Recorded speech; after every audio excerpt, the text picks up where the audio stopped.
Bismillahirrahmanirrahim. Assalamualaikum warahmatullahi wabarakatuh. Ini adalah sedikit tentang profil Rumah Sakit Meraksa dan kerja kami sebagai tim pemulasaran jenazah. Baik, jadi ini adalah halaman Rumah Sakit Meraksa. Kemudian ini adalah ruang Pinere di mana tempat para pasien COVID-19 dirawat sampai sembuh, meskipun terkadang ada yang dipanggil oleh Allah Subhanahu wa taala. Selanjutnya ini adalah pintu utama masuk ke ruang Pinere, di mana ini adalah zona hijau. Kemudian ini adalah tempat penyimpanan segala macam keperluan terkait dengan pemulasaran jenazah COVID.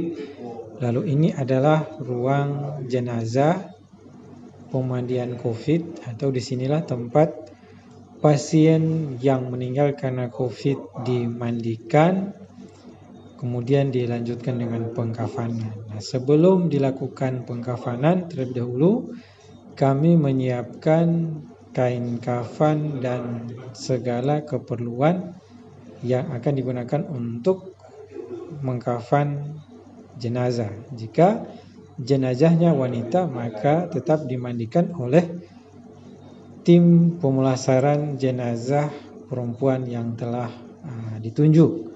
Jika jenazahnya laki-laki, maka langsung ditangani oleh kami tim laki-laki. Setelah persiapan pembentangan kain kafan selesai, maka jenazah kemudian dijemput oleh sopir untuk dibawa ke ruang pemulasaran jenazah untuk siap-siap dimandikan.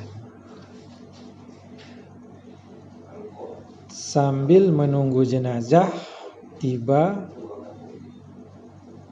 tim pemulasaran jenazah tetap kita sampaikan untuk tidak mengambil gambar secara sembarangan apabila tidak ada izin dari keluarga almarhum atau almarhumah. Ketika jenazah telah selesai dimandikan, maka dilanjutkan dengan pengkafanan, lalu disolatkan.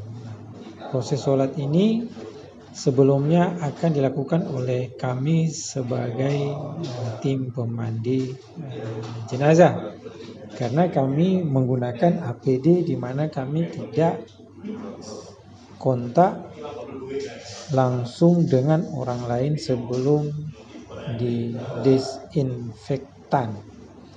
Ketika jenazah sudah disolatkan di rumah sakit, maka saat dibawa ke pemakaman untuk dimakamkan di lokasi pemakaman, boleh juga disolatkan oleh warga tempat di mana almarhum akan dikebumikan.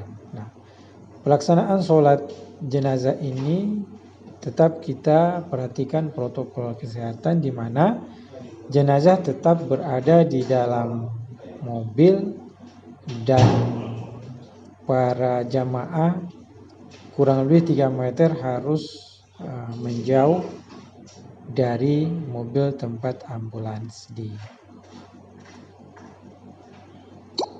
diparkirkan.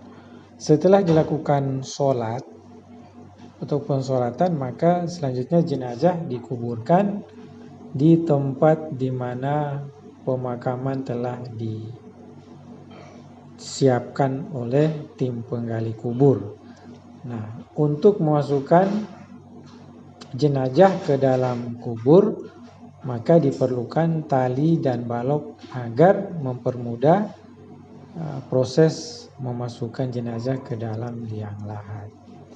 Ketika sudah masuk ke dalam kubur, maka selanjutnya jenazah ditutup oleh tim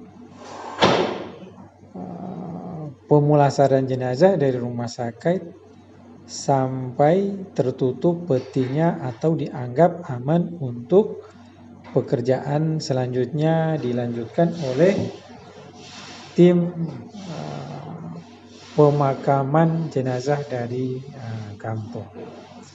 Saat berada di lokasi pemakaman, tentu tim juga akan di-backup oleh aparat keamanan, mulai dari tentara atau babinsa, kemudian polsek atau anggota polsek di mana jenazah akan dikebumikan. Ketika jenazah meninggal di siang hari ataupun di malam hari, maka sesuai dengan protokol kesehatan tidak boleh dibiarkan lama, karena kurang lebih 4 jam setelah seorang dikatakan meninggal harus segera dilakukan prosesi fardu kifayah.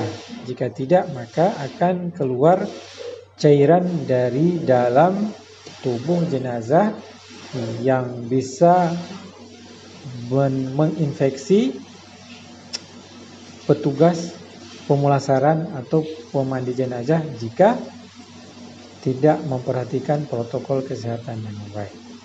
Ketika sampai di lapangan atau lokasi pemakaman ataupun warga, maka kita tetap harus memberikan edukasi terhadap masyarakat bagaimana melakukan pemulasaran terhadap jenazah COVID. Artinya jangan sampai masyarakat termakan dengan segala isu yang mengatakan bahwa jenazah COVID tidak diurus dengan sebaik-baiknya.